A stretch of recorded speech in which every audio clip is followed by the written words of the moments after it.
जय हिंद, नमस्कार दोस्तों, स्वागत है आपका एक बार फिर से आपके अपने यूट्यूब चैनल में। तो दोस्तों, जैसा कि आप सभी जानते हैं, यहाँ पर एसएससी सीपीओ एसआई के एग्ज़ाम यहाँ पर अभी चल रहे हैं 9 नवंबर से 11 नवंबर तक।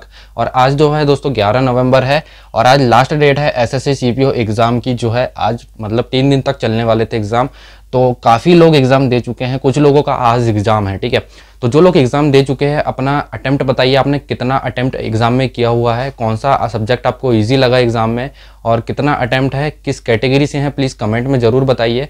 और साथ ही साथ वीडियो पसंद आती है तो एक लाइक करना है, चैनल को फटाफट से सब्सक्राइब कर लीजिए, है ना। फटाफट से अपना स्कोर बताइए अटेम्प्ट के साथ में और कैटेगरी भी। ठीक है, और इस वीडियो में हम डिस्कस करेंगे एसएससी सीपीओ एसआई आंसर की। जी हाँ दोस्तों, अब यहाँ पर वेट रहेगा आंसर की। ठीक है, यहाँ पर आंसर की आएगी अपनी टायर 1 की, है ना। टायर 1 की आंसर की बात करेंगे तो कब तक आ जाएगी। ठीक है, तो उसी के बारे में डिस्कशन करने वाले हैं। और सेकंड टॉपिक रहेगा अपना नॉर्मलाइजेशन। तो किन किन लोगों को फायदा होगा नॉर्मलाइजेशन में, किन को घाटा होगा, तो यहाँ पर बताने वाले हैं। किन के नंबर इंक्रीज होंगे और किन के डिक्रीज होंगे, तो यहाँ पर आपको बताने वाले हैं। तो वीडियो को बिना स्किप करें एंड तक देखिएगा, आपके बहुत काम की वीडियो है। ठीक है, तो आंसर की बात करें दोस्तों, तो यहाँ पर एसएससी की जो सीपीओ वाली ऑफिशियल साइट है, यहाँ पर कोई भी ऑफिशियल डेट नहीं है। मतलब आंसर की कोई भी अभी फ़िलहाल डेट यहाँ पर घोषित नहीं है, मतलब डेट नहीं बताई गई है यहाँ पे दोस्तों। जैसा कि आप सभी जानते हैं, जो है एग्ज़ाम ख़त्म होने की जो तारीख होती है उससे 10 या 12 दिन बाद आंसर की जारी हो जाती है। यानी कि आज 11 नवंबर है। ठीक है, 11 नवंबर की बात करें हम, आज एग्ज़ाम ख़त्म हो जाएंगे, इससे 10 या 12 दिन प्लस मान के चलें हम, तो 21 नवंबर या 22 नवंबर तक आंसर की आने की संभावना है ना, प्लस 10 डेज, है ना। 10 डेज अगर करें हम, 10 से 12 दिनों के बाद आंसर की आ जाती है। बेसिकली हम जैसे एसएससी जीडी की देखें, एसएससी सीएचएसएल की देखें, और कभी कभी 25 से 30 दिनों का भी टाइम लग जाता है। तो हम एक्सपेक्ट मान के चल रहे हैं 21 नवंबर से 30 नवंबर तक जो है आंसर की आ जानी चाहिए। इससे लेट तो मुझे लग नहीं रहा कि आंसर की होगी। अगर होती है तो फिर दिसंबर में ही जाएगी। वैसे 3 दिन का एग्ज़ाम है तो आई होप ज़्यादा टाइम लगने वाला नहीं है आंसर की आने में। तो 10 दिनों के अंदर, 10 या 12 दिनों के अंदर, मैक्सिमम 10 या 12 दिनों के अंदर एसएससी जो है आंसर की जारी कर देता है। अब समय लेता है तो पता नहीं, पर अभी तक जो देखा गया है एसएससी में जो है सारे एग्ज़ाम जैसे कंडक्ट करवाती है तो 10 दिनों के भीतर जो है यहाँ पर आंसर की जो है जारी कर देती है एसएससी ना। तो ये हो गई बात, वेट करिए थोड़ा सा, 21 नवंबर से 30 नवंबर के बीच देखते हैं अगर आंसर किया जाती है, या तो कभी कभी जल्दी भी दे देता है। वैसे जल्दी तो अभी तक दिया नहीं है एसएससी ने आंसर की। ठीक है, अब यहाँ पर बात करेंगे नॉर्मलाइजेशन की। तो नॉर्मलाइजेशन में किन किन को फ़ायदा होगा। ठीक है, तो नॉर्मलाइजेशन का जो है प्रोसेस समझा देते हैं आपको, किन किन लोगों के नंबर इंक्रीज होंगे, किन के डिक्रीज होंगे। ठीक है, तो पहले यहाँ पर नॉर्मलाइजेशन के लिए एक एग्जांपल लेते हैं यहाँ पे, किस प्रकार से नॉर्मलाइजेशन यहाँ पर होता है नॉर्मलाइजेशन। ठीक है, एक एग्जाम्पल लेते हैं यहाँ पे। मान लीजिए 9 नवंबर से एग्ज़ाम स्टार्ट हुए थे, एग्जाम्पल ले रहे हैं सिर्फ। तो 9 नवंबर की अगर हम बात करें,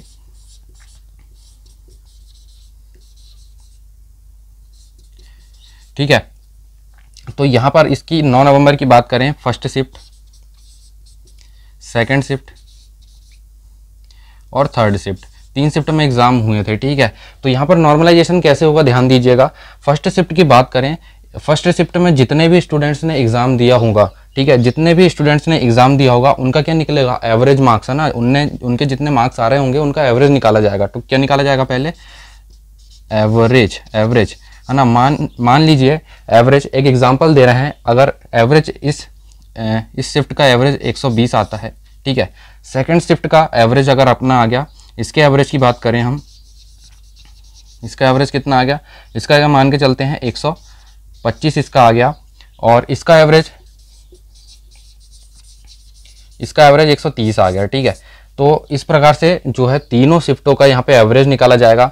मतलब कि इस शिफ्ट में जितने लोगों ने एग्ज़ाम दिए हैं उनके मार्क्स का एवरेज, फिर सेकंड शिफ्ट में जितने लोगों ने एग्ज़ाम दिए उनके मार्क्स का एवरेज, और यहाँ पर थर्ड शिफ्ट में जितने लोगों ने एग्ज़ाम दिए हैं उनके मार्क्स का एवरेज यहाँ पे निकाला जाएगा। ठीक है, अब देखिए यहाँ पे आपको फंडा समझ में जाएगा। तो यहाँ पे अब देखिएगा सबसे कम नंबर कौन सी शिफ्ट में आ रहे हैं, 100, मतलब एग्जाम्पल दे रहे हैं 120, मतलब कि फर्स्ट शिफ्ट में जो है कम नंबर है ना, सबसे कम नंबर आ रहे हैं ना।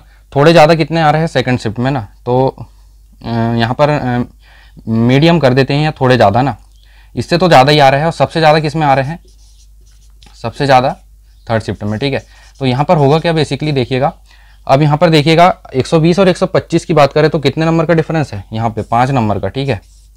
और यहाँ पर 130 और इसके बीच में कितने नंबर का डिफरेंस है, यहाँ पर भी जो है 5 नंबर का डिफरेंस है।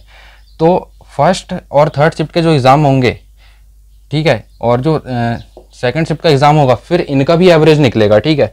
तो यहाँ पर जो है 120 वाले के 5 नंबर बढ़ जाएंगे, यहाँ पे कितने 5, क्योंकि 120 और 25 के अंदर जो है 5 नंबर का अंतर है। और 125 और 31 की बात करें तो यहाँ पर 130 वाले के 5 नंबर माइनस हो जाएंगे, ठीक है। 5 नंबर कितने हो जाएंगे, माइनस हो जाएंगे, है ना। और स्कोर कितना कर दिया जाएगा, जो मीडियम शिफ्ट होती है ना, यहाँ पर लिख लेते हैं मीडियम शिफ्ट के अकॉर्डिंग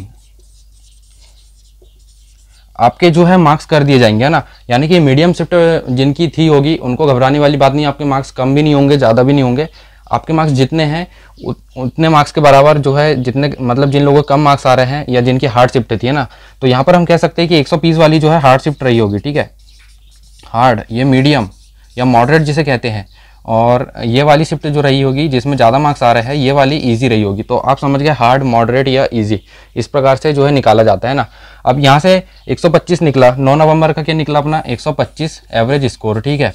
125 10 नवंबर की बात करें हम, 10 नवंबर को ले लेते हैं, तीनों शिफ्टों का अगर एवरेज निकलता है, एग्जाम्पल बता रहे हैं, यहाँ पर फिर से निकल गया कितना 115 समथिंग यहाँ पे निकला, ठीक है। 10 नवंबर और 11 नवंबर आज एग्ज़ाम है, मान लेते हैं, इसका निकल गया फिर से अपना 120। तो फिर इन तीनों डेज़ का, है ना, अब ये क्या है अपने डेज़ है, पहले शिफ्ट का निकाले फिर डेज़, इन तीनों डेज़ का फिर क्या निकलेगा एवरेज, ठीक है।